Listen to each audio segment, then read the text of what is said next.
Madhubatarithayate madhuksharanti sindhavaham madhveena santoshadhe madhunaktam utoshasi madhumatparthibhagum rajam madhudaurastuna pita madhumanno vanaspatir madhumagum astu suryaham madhvirgabo bhavantunah. Om Shanti Shanti Shanti. From the Rig Veda. May the winds blow sweetly, may the rivers flow sweetly, may days and nights be sweet to us, may the trees and plants be sweet to us, may the dust of the earth be sweet to us, may the sun shine on us sweetly, may all beings be happy, may all beings be peaceful, may all beings be blissful. Om, peace, peace, peace be unto all.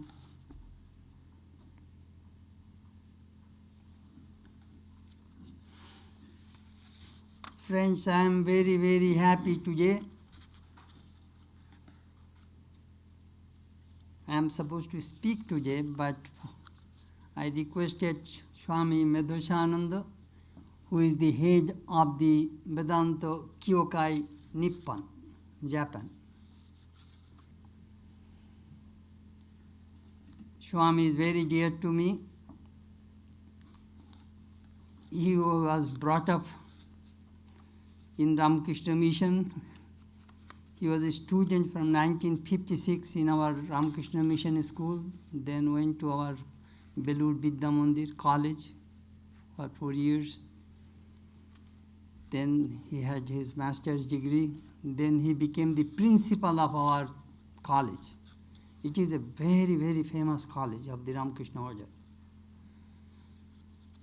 It is very adjacent to our monastery in the west side of the Ganges in Calcutta. So the Swami was the principal of that college for 12 years. Then he was sent to Japan. In 1993, the Swami was organizing that Parliament of Religions where I spoke in Calcutta, 15,000 audience. He did a lot of research. If I show his book, you will be scared. He worked on a book, Varanasi, the city of light, the city of wisdom. Huge volume. He presented me a copy. I just glanced it. I did not read the whole book. I tell it in front of him that it is a really, really labor of love. Decades, over a decade he worked on that book. The future generation will remember what he had done. It is not easy to work in a country if you do not know the language. Swami is learning Japanese, but it is not so easy to write and read. You can speak. So, but he is still young, he will do it. Anyhow, Swami Medhasananda. Thank you. Something about his spiritual life and some of his reminiscences of the senior Swamis he came in contact. So Swami will speak on that subject. Om Sahana Vavatu Sahano Bhunaktu Sahaviryam Karavavahai Tejasvinavadhitamastuma Vidvishavahai.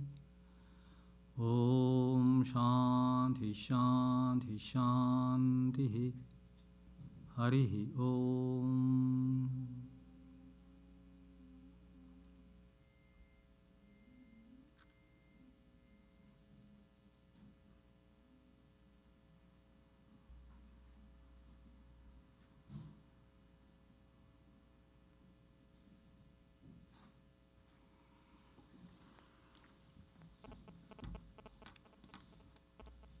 revered Maharaj and dear friends and devotees.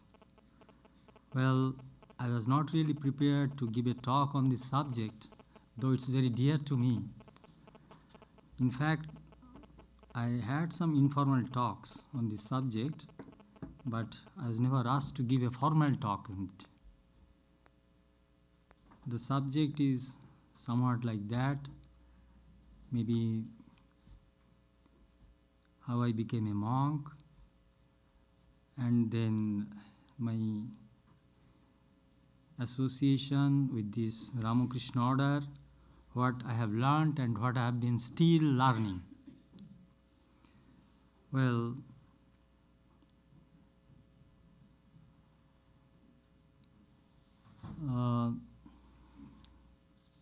first of all, this is something very personal, but as far as possible, I should like to share some of my experiences, feelings with you. This is secret and sacred. So some of my memories are very treasured memories, which is difficult to say publicly, but some really I can and I shall try. But I am sorry if I am not very organized in giving a talk on this subject. As Revered Maharaj asked me, and he himself confessed that he forced me to give a talk. But as it is said in the Gospel, that the devotee who has invited Sri Ramakrishna to his house, Balaram Bose, so Sri Ramakrishna mentioned that he sometimes teased Balaram, that Balaram will surely feed us, but at the same time he wants us to dance. He makes us dance because he will give us food. Anyway,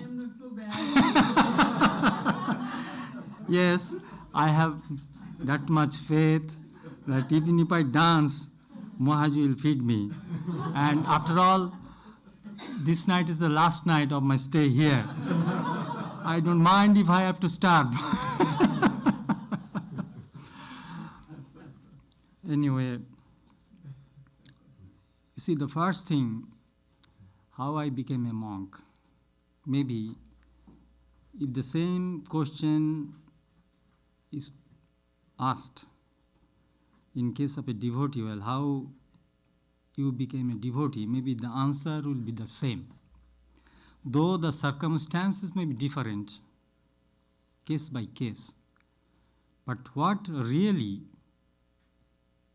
brought us in this fold as a monk, as a devotee, is the will of God. Sometimes, in Japan also, where I am posted, the devotees are very curious about this. Well, Swami, how you became a monk? Before, when this question was put to me, I used to try to explain the circumstances, but the more I am in this order, the more I feel no external circumstances, no external factors, but it's really the God's will that brought us in this order. I believe the same way, when one becomes a devotee, it is Ramakrishna's will, it is God's will that one becomes a devotee. So that's my first reaction, my first response to this question, how I became a monk. Then my reminiscences about the devotees, the monks, or what I have learned or have been still learning. I was blessed. I had the great fortune to have the company of many monks of this order. I first came in touch with this order when I was just 10 years old. 1956. So I had that great fortune to have many, many holy companies. But to really recognize a spiritual personality, it's very difficult. There is a parable told by Holy Mother Sri Saroda Devi. There's a big diamond piece which was used by the villagers as a stepping stone to a tank, a pond. But no one knew that it's actually a huge piece of diamond. Once a jeweler happened to visit that place and immediately recognized that this is a piece of diamond. So in the same way, in Japan sometimes some visitors, they come with an intention that they would like to visit India and they would like to meet a realized soul. I say realized soul is not like a lion in a zoo, that you'll just feel your curiosity by seeing a lion or a tiger. If you want to get benefited by seeing a realized soul, you have to grow spiritually. So first of all, to recognize the realized soul is very difficult. Then to get benefited by the company of a realized soul is still more difficult. I tell you how difficult it is to recognize a realized soul.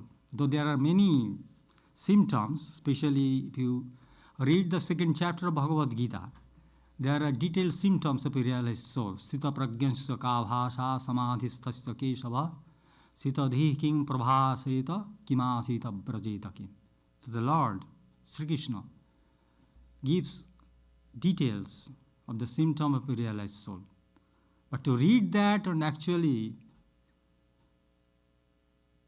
to recognize a realized soul is different. Just the other day, I read a book in which there's a very interesting story, anecdote about Swami Brahmanandaji, was regarded as the spiritual son of Sri Ramakrishna. Now what happened, Brahmanandaji, he became later the first president of the Ramakrishna order, and also highly loved, greatly loved and respected by no less than Swami Vivekananda himself. He was a great spiritual giant. But sometimes his own disciples also could not recognize his greatness, would sometimes be confused who he really was. What was the purpose of his particular action or a particular saying or a particular utterance? What happened, Swami Brahmanandaji asked a lady devotee to arrange a feast, and he said, you arrange that feast, I would like to go and partake of the food, and the monks also would go. Then the lady was so happy, because generally Brahmanji would not request this type of thing. So the lady was very, very happy. Then she arranged a grand feast. Then Swami Brahmanandaji sent his disciples, monastic disciples, to that lady's house. But what happened, he finally didn't go. Then the lady naturally was expecting very much that Brahmanji would go and join the feast, but he didn't. So that made her very, very sad. And that made the disciples, monastic disciples of Brahmananda, also very sad and shocked. Because it was Brahmananda himself who requested and who said that I would like to also go, I would like to visit and join in that feast. Then in the afternoon, one of the attendants of Swami Brahmanji, he was a monk, Swami Narottomanandaji. When he returned, he became very grave, would not speak to Brahmanandaji, and was very much piqued, somewhat angry. Brahmanji observed it. Then he asked, "What happened? Why do you look very serious and angry? What happened? Tell me." Then he said, they would address him Maharaj as Maharaj. Maharaj, Thakur would always speak the truth. Thakur would always practice the truth. You are his spiritual son, so it is expected you will do the same thing. It's a natural expectation. But it is you who requested the lady devotee to arrange the feast, and you said you promised you would go, but you didn't go. Why? Then Brahmaji said, "Yes, I have heard what you have to say. Now, you please listen what I have to say." You see what happened?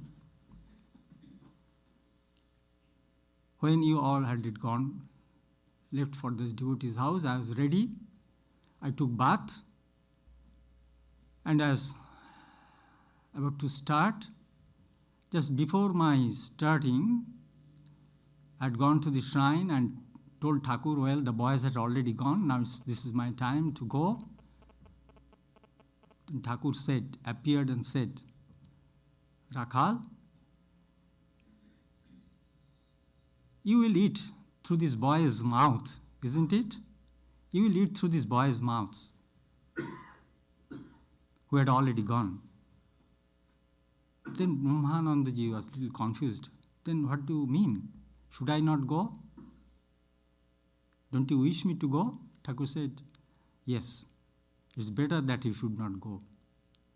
Now, my boy," Brahmanji said to that disciple, monastery disciple, "Now, my boy, what should I do? Should I stick to that what I said, or should I follow what Thakur said to me, what Sri Ramakrishna said to me?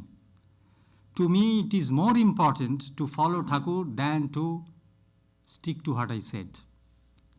Then Narottomanandaji asked, "Do you mean whatever you do, you just do according to what Thakur asks you to do?"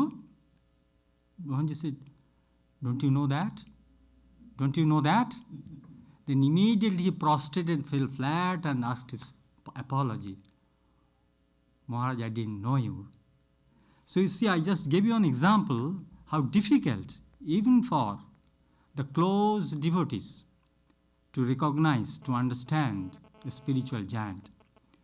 So in that sense, I really had great fortune to meet many, but it's very difficult to recognize unless we ourselves spiritually grow. So that's one thing we should remember. Now, when I was just 10 years old, I was put to a mission school run by the Ramakrishna Mission. It's on the other side of the bank of the Ganga. It's on the eastern side of Ganga, and the western side is Belur Math, Barahanagar.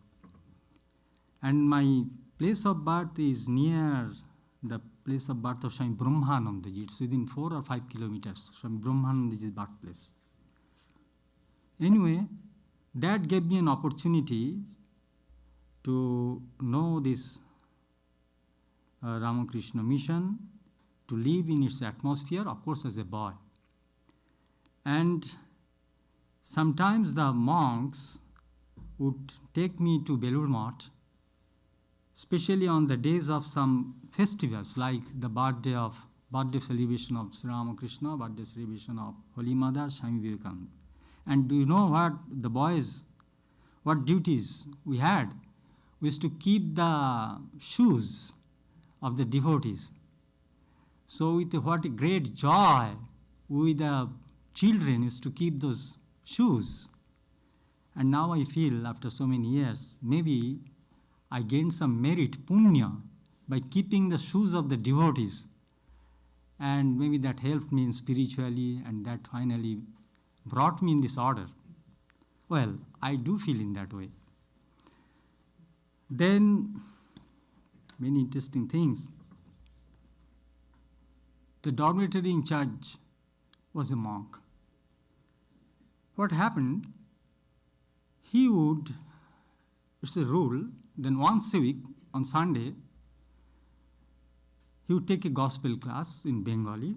He would read from the Gospel of Sri Ramakrishna. And that's on Sunday morning. You can understand all the other days. 6 days we had to attend classes full of routine, and only that day a holiday.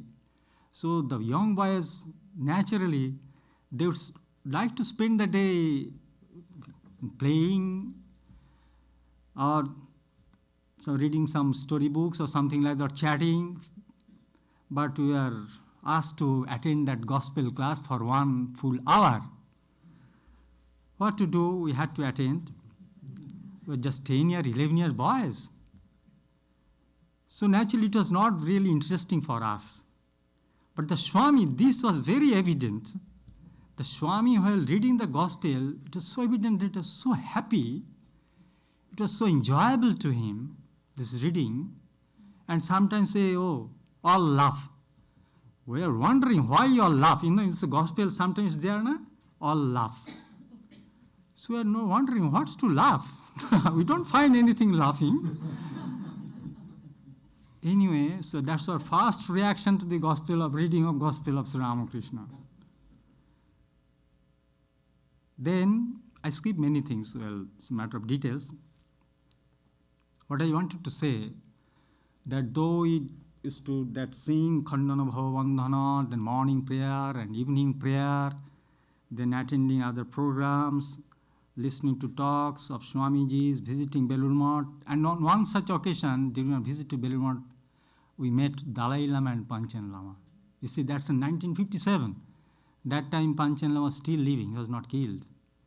They were also very young monks from, and they were given a grand reception in Belur Math, because they are the Dharma gurus of the great religious teachers, gurus of Tibetan Buddhism. I still remember. This is so vivid in my memory, Dalai Lama, Panchen Lama. I met him long after, but that memory is still very much lingering. Then, after 3 years of my study there, again, after another gap of 3 years, I was put again in a Ramakrishna Mission institution. It's a college. It's a residential college, again run by the Ramakrishna Mission, and it is one of the most reputed institutions of in India. And it was really very tough to get admission. There was special test, and also one must have a good performance in the public examination, then one would be allowed to get admission. Then when I wanted to get admission there, I wanted to take political science as my major subject, political science. Now again, the head of the institution and dormitory in charges, they are all monks of the Ramakrishna order, and it's just adjacent to Belur Math, our headquarters in West Bengal. Now, when I wanted that subject, political science, the principal, Swami Tejasanandaji, perhaps you have read some of his books, short biographies of Swami Vivekananda, short biography of Sri Ramakrishna written by him. Then he told me, no, you take up history. We have to research. See, I was later on, it just happened. It just happened that, as Maharaj told you, that I wrote a book on Benares. It's more than 1,000 pages, Varanasi at the crossroads. So that time I had no idea that I have to research. But these monks, maybe they could foresee what I have to do in future. It told me, and it happened. And he was a great monk. You know, Before the day of his passing away, he told others, he was the disciple of Swami Brahmanandaji. He told others, you see, inform the teachers or the staff of that college or other devotees or the monks that tomorrow will be my last day. Tomorrow I will pass away. So those who want to see me, let them come. How he came to know? He said Brahmanandaji appeared before him and told, yes, tomorrow you have to pass away. Tomorrow you have to depart. So naturally, you see, some monks who do not give that much importance to this type of, what he said. But it happened so. The next day he passed away. In fact, this is a test. This is a test of the progress in spiritual life, how we pass away. One may do many tapasya, do many spiritual practices, one may be a sincere devotee, do many japam, one may be a monk. But the real test of spirituality, it may be in the case of a devotee or in the case of a monk, how we accept death, how we embrace death.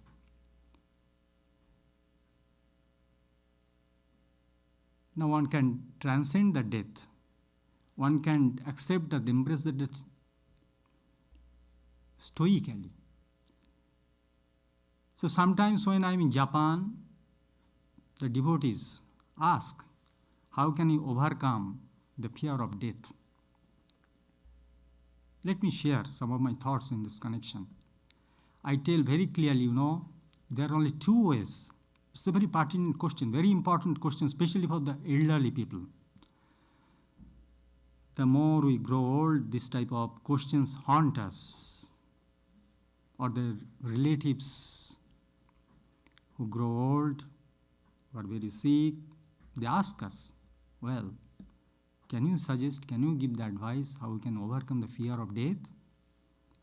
So I tell them, you see, there are only two ways how we can overcome the fear of death. Not only that, you can transcend death. This is very important. Transcending death. As I told you, some just take it stoically. It's inevitable, so we embrace it. They cannot really solve the mystery of death.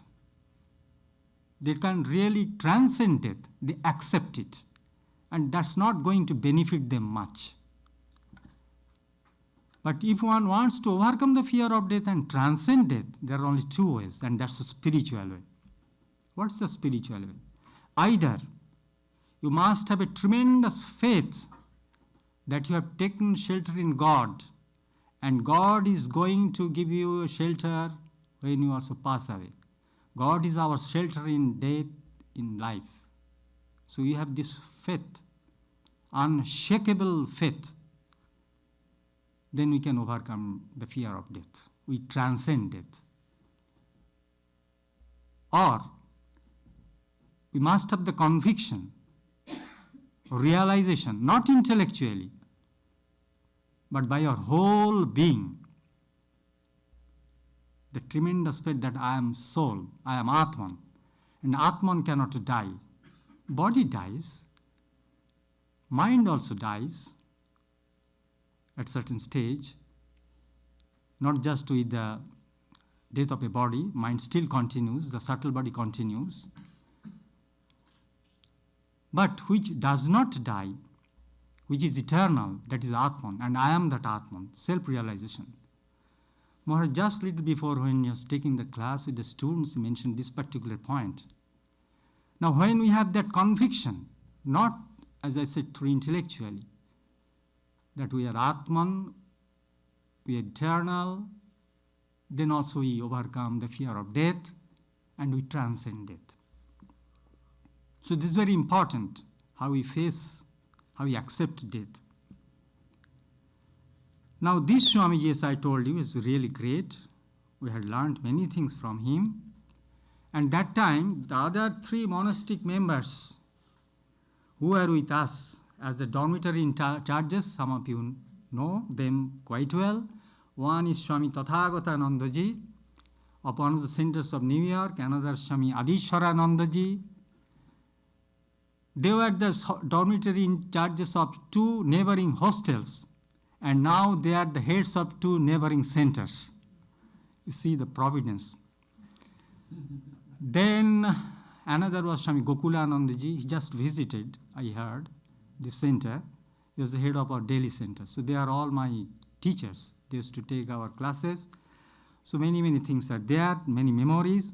Then fortunately, when I was studying at college, there was a centenary of Swami Vivekananda's birth.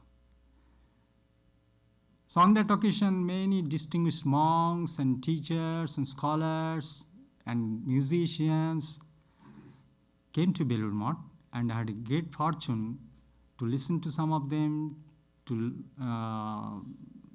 including Swami Prabhavanandaji, including Swami Nikhilanandaji, I mentioned during my last talk here. That gave us a great opportunity. We acted as a volunteer. So that gave us also great exposure to this order. And that time, Swami Vivekananda was our hero. When I was in the Ramakrishna school, I just used to prostrate, make pranam, but there is no special reverence for either Sri Ramakrishna or Holy Mother or Swami Vivekananda. All boys are doing, monks do, I also do. But there is some love and respect, but no special. But when we were students of Vidya Mandir, and incident I should tell you, one of my classmates is Swami Shantarupananda, the head of Portland Center. We were classmates.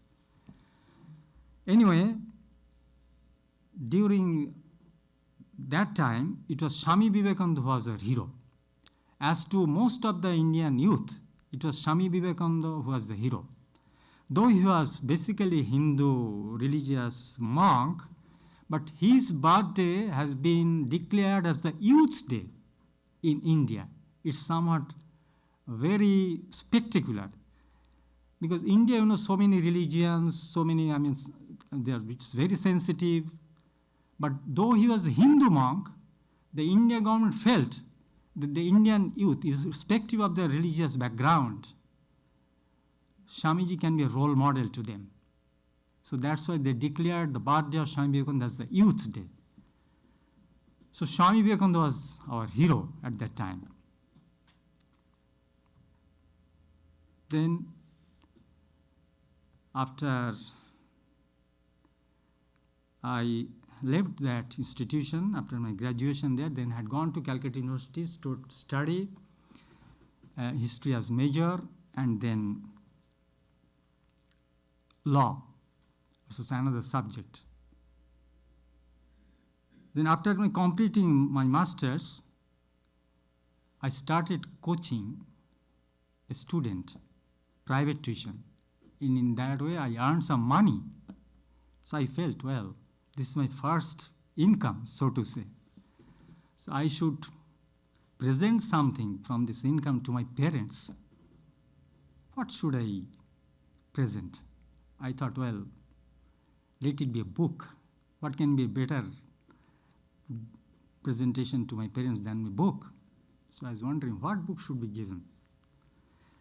My parents, they are also great devotees, but they are mainly the Vaishnavites, but at the same time, great reverence for Sri Ramakrishna and Holy Mother.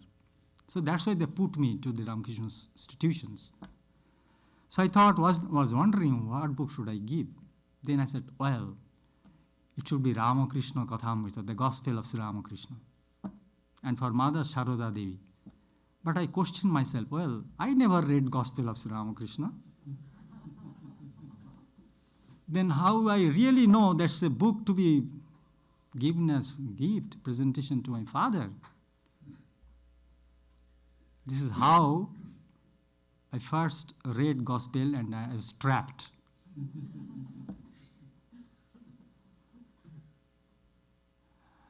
It was so absorbingly interesting. I read, and then I was wondering, I was asking why I did not read this book for so many years, though I was studying in Ramakrishna school and college. So it's a time factor. Unless the time comes, nothing happens. Anyway, that is how I started loving Sri Ramakrishna. Then I started the research work as that Swami predicted, that you must research. That's a long story. In fact, when I started the work, I was just 23. I started as a PhD thesis. And when the book was completed, I was 56 years old. Anyway, I'm happy that finally I could finish it. It was published, and that's my satisfaction. And I, in fact, requested our very dear and respected Chaitanji Maharaj, you have some connection to Houston Smith, whom I had met when he had gone to Calcutta for attending that centenary celebration of Swami Vivekananda's appearance in Chicago Parliament. So I knew him. In fact, I visited him in his room in the Calcutta hotel. He said, well, I'm going to recite this Asato ma Sadgama Tamaso ma Jyotirgama. Can you check it whether my chanting is okay or not? I still remember it.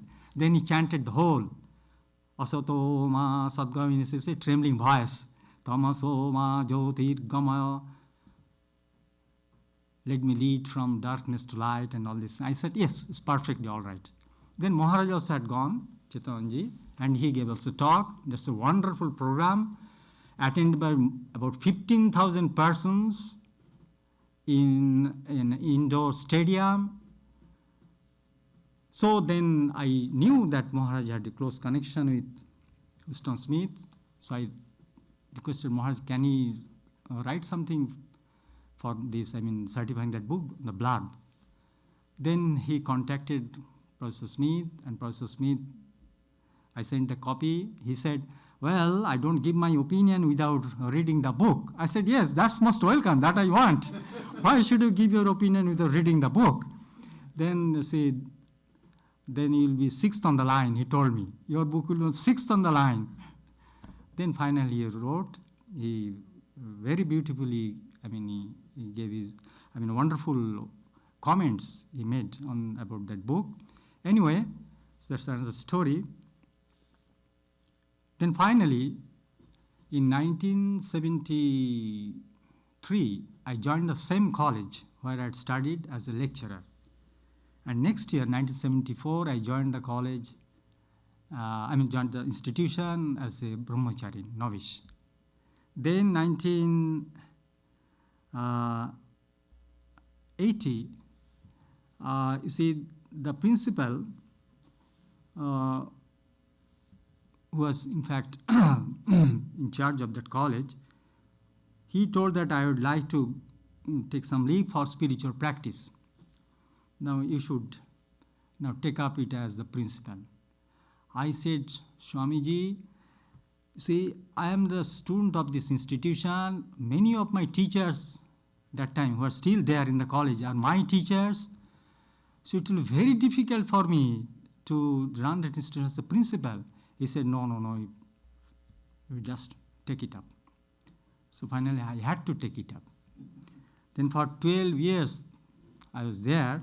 Now what I would say in that connection, this is a dormitory, it's a residential college. In fact, this Vidyamandira, the name of this college, was coined by Swami Vivekananda himself. Vidyamandira means temple of learning. In fact, every institution is a temple of learning. But he specifically coined this word for that institution. He said, I clearly see, visualize, there will be an institution near this Belur Math headquarters of Ramakrishna Mission, where the East and the West, the best, things of the East and the West would be taught. The science and the spirituality would be taught. So with this idea, institution would grow. Then in 1941, finally, after many years after Swamiji's passing, the institution grew up. And there was an American lady, Josephine MacLeod, the disciple of Swami Vivekananda. She donated lump sum for that institution. Now that's a dormitory residential type, and the relation between the student and the teachers is very close. And it's a full-time work. All the time the monks are expected to stay there, live there, and to guide the students. In fact, the monks were their friend, philosopher, and guide. We are like the father, mother, brother, teacher, friend combined.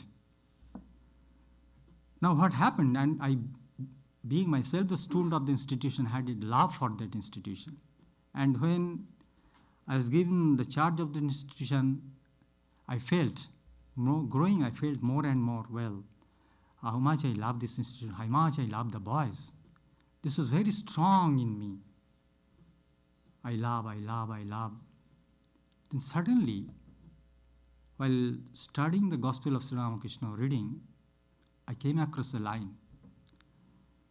Sri Ramakrishna says, it is God who gives love in the heart of the parents so that they raise the children. So the parents should not think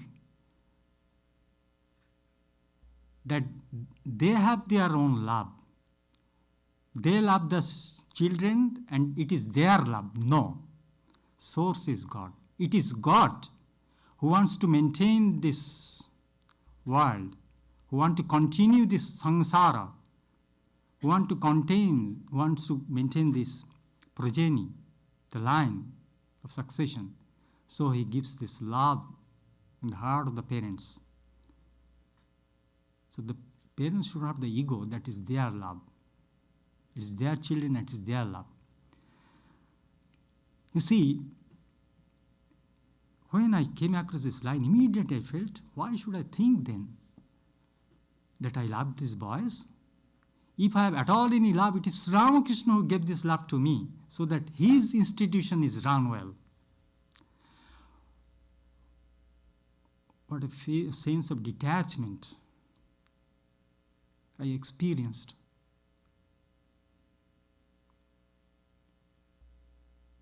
Till then, I was, so to say, this is attachment. I love this institution, I love this institution, I am the principal, I was the student.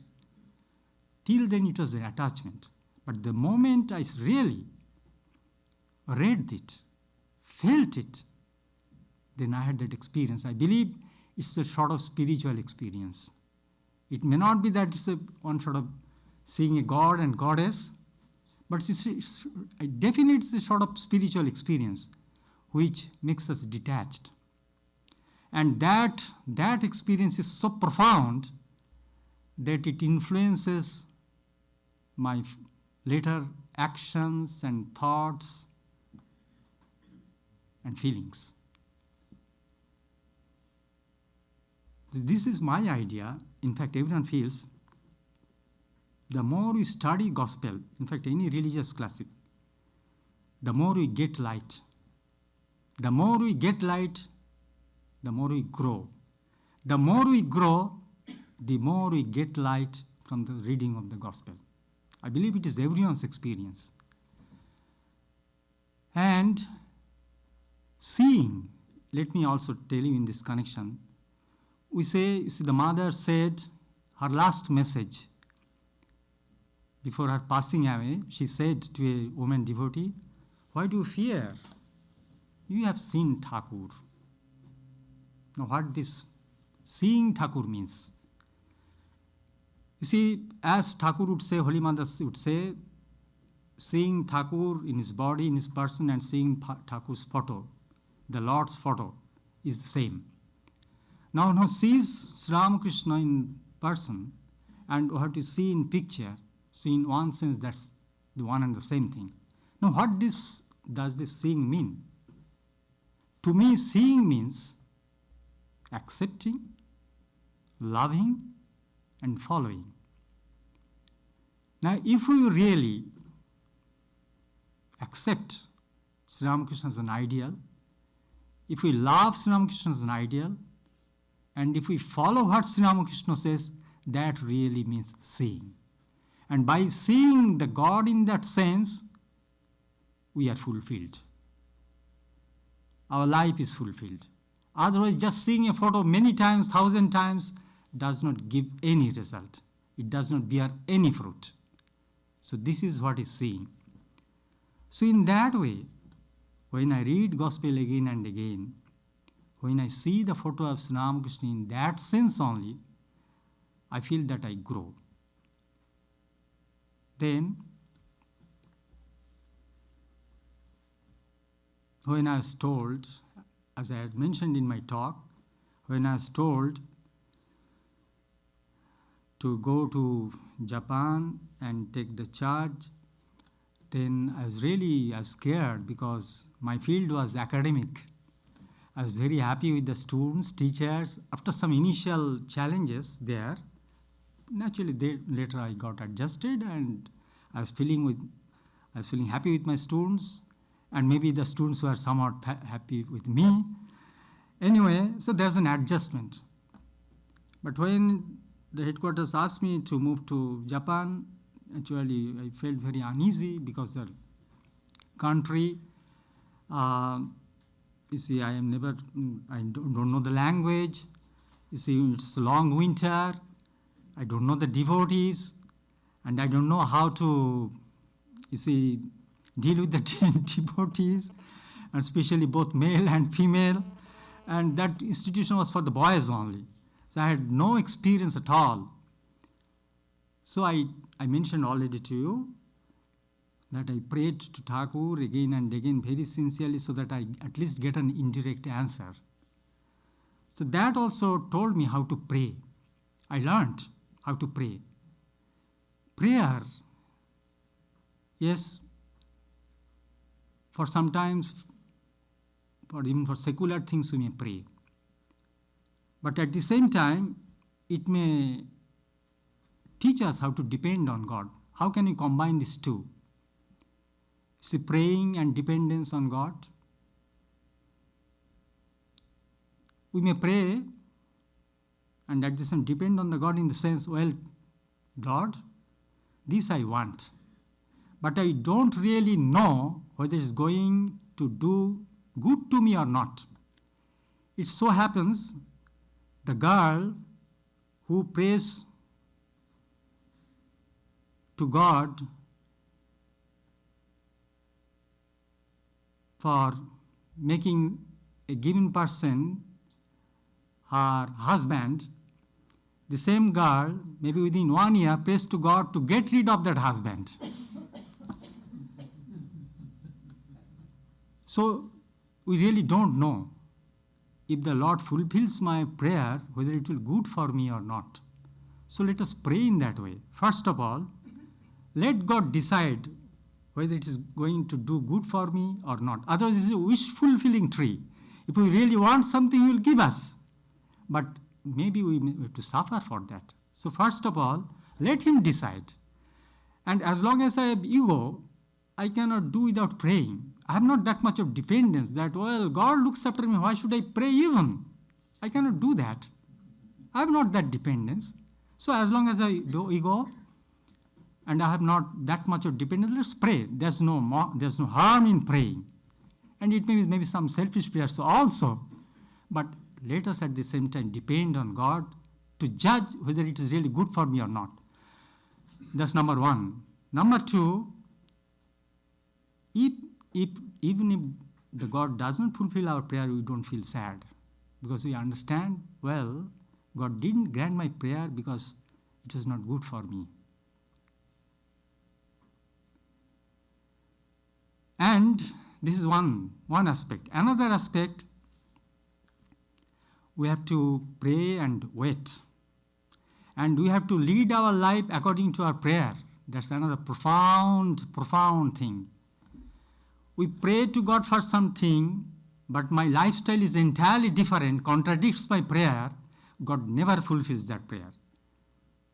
I pray God for discrimination, but when in actual life I never discriminate, God is not going to fulfill that prayer. So it must be synchronized, my prayer and my actual way of life. This is another very important thing. Then the third thing, that if the God doesn't respond to my prayer directly, let it be indirect. There will be test, as I told you in that connection. I felt if God also wants that my going to Japan will be good for the organization, will be good for the Japanese devotees, will be good for me, then it will be smooth. My going to Japan will be smooth. Or Even after 1 year, the headquarters may ask me, okay, may withdraw me from Japan. Okay, it's enough. Medhasananda, come again, go to another educational institution. But if it's not like that, then I will understand, well, the Lord wants it. So it is an indirect way of knowing that your prayer has been answered or not, or was it really good for me. Then I had gone to Japan, and the Lord, I prayed and prayed, the devotees help, and then finally somehow got adjusted and scaring. Now when in Belur Math, as I told you, I had chances to meet many monks, and I had also great fortune to meet one who had met Sri Ramakrishna, who had met Swami Vivekananda. Not only that, it was Sri Ramakrishna who arranged her marriage. This is a lady. Can you imagine? It was Sri Ramakrishna who arranged her marriage. It was the wife of Upendranath Mukhopadhyay. Upendranath Mukhopadhyay, he was one of the devotees, household devotees, very fair looking, but the girl, in that sense, was not really a match for that handsome young man. And Swami Vivekananda would always tease that girl for her black complexion. Anyway, that's a different story. When I had met her, she was living in Benares. Maharaj, had you any chance to meet her? Yes. Bhushamati Ma. So you see, that I had chance to meet her. Then, there are many disciples of Holy Mother and Swami Brahmanandaji who I had met in Benares and in Belur Math. For example, the Belur Math, that main temple, it was supervised, the construction was supervised by one monk who was one time attendant of Swami Turiyanandaji. And you know, it was so difficult to become an attendant of Swami Turiyanandaji. He was very, very strict disciplinarian. He was Swami Prabodhanandaji, Sanat Maharaj. So that time he was still living, and he looked up the construction of this Belur Math. So had the good fortune that was very sick. And I believe Brahmachari Gyan Maharaj, who was lived Brahmachari life till the last, as Swamiji wished him to do, I don't remember. He was still there, but I have no memory about him. Then, Swami Bhuteshanandaji, I had many memories of him also. He would say one very interesting thing, from which I really got some guidance how I should live. He quoted, he would rather love to quote that particular saying again and again. The saying is, they say, what do they say? Let them say. Do you get the message? They say, what do they say? Let them say. It has a profound message.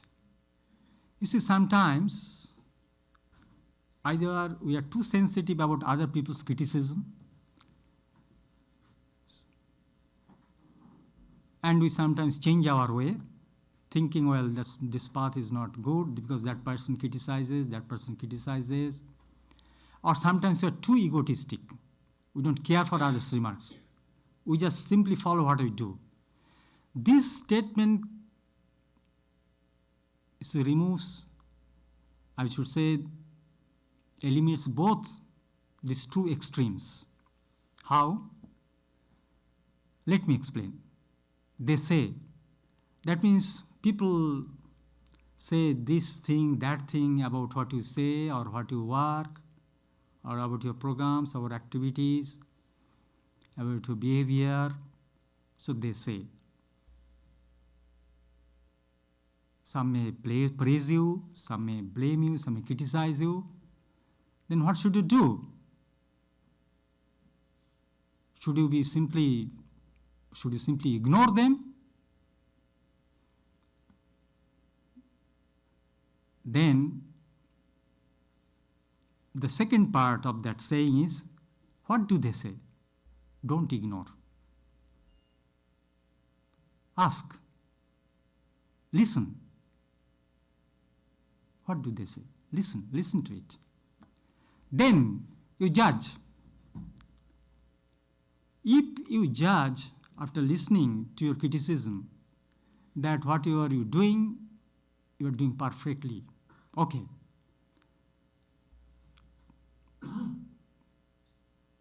But if you understand by your self-examination, no, there's some point in the criticism, then change it, correct yourself. But if you think that they are not correct in your criticism, there's no point in that, let them say. Let them say, ignore it. It's a wonderful guideline. They say, what do they say? Let them say.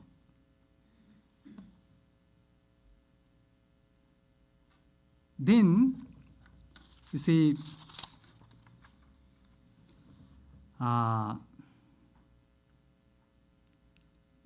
one monk, 5 minutes more. I can stop right now. No. If you feel bored, I can stop right now. No, beautiful. I learned this one is meant to be 9 o'clock. Swami was strict. Anyway, now one monk taught me one very interesting mantra. I'll not tell his name. You will immediately recognize. Well, after all, he's not Chaitanya-Nandaji. We get one mantra during our initiation, but that's another mantra which I learned from a monk.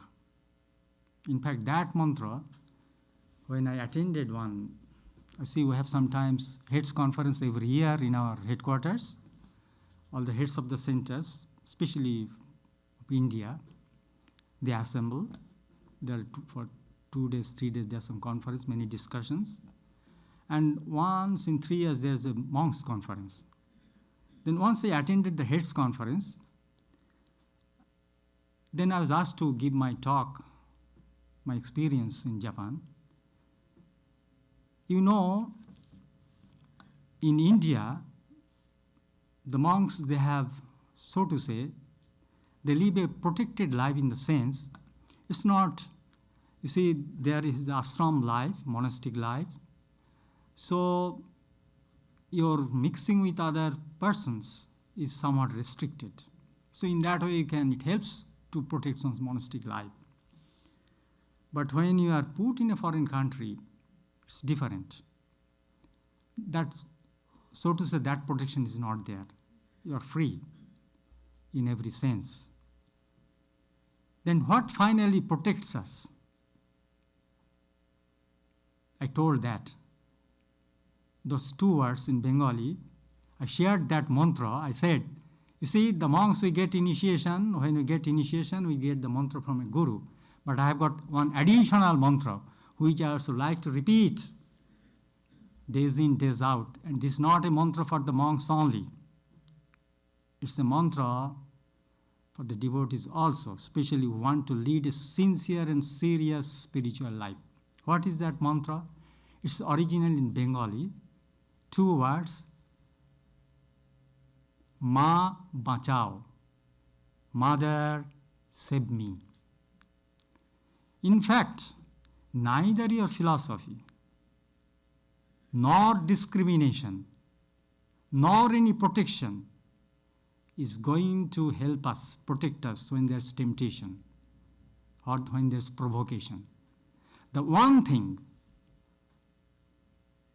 that can really protect us is the grace. It's the grace of Mother or grace of the Lord in whatever you say. So that is wonderful. I say it's a mantra. Ma bachao. Oh Mother, Divine Mother, save me. As one of the direct disciples, Swami Vijnanandaji would say, well, Sri Ramakrishna is a hard taskmaster. You better take refuge in Mother. Mother will give you protection. Once Swami Madhavanandaji was asked by a young monk. Madhavanji was the general secretary, very strict, very serious, and very great monk and great scholar also. He later became the president. So one young monk took the courage to ask him, Maharaj, sometimes we young monks do some mistakes and we feel shy and afraid to tell you all these things very clearly. What should we do? He said, why? Go to Mother's temple in Belur Math and say what wrong you have done. Then the monk asked, will Mother forgive us? Yes, she's not the aunt. She's Mother. She must forgive. So, Ma Bachao, oh Divine Mother, forgive me. That's another very important thing which I learned from a monk. Here ends Maharaj. It's okay? 1 minute to 9. Okay, thank you very much for your kind patience. Om Purnamada Purnamidam Purnat Purnamudachyate Purnasya Purnamadaya Purnamevavashishyate. Om Shanti Shanti Shanti. Harihi Om Tat Sat. Peace, peace, peace be unto us all.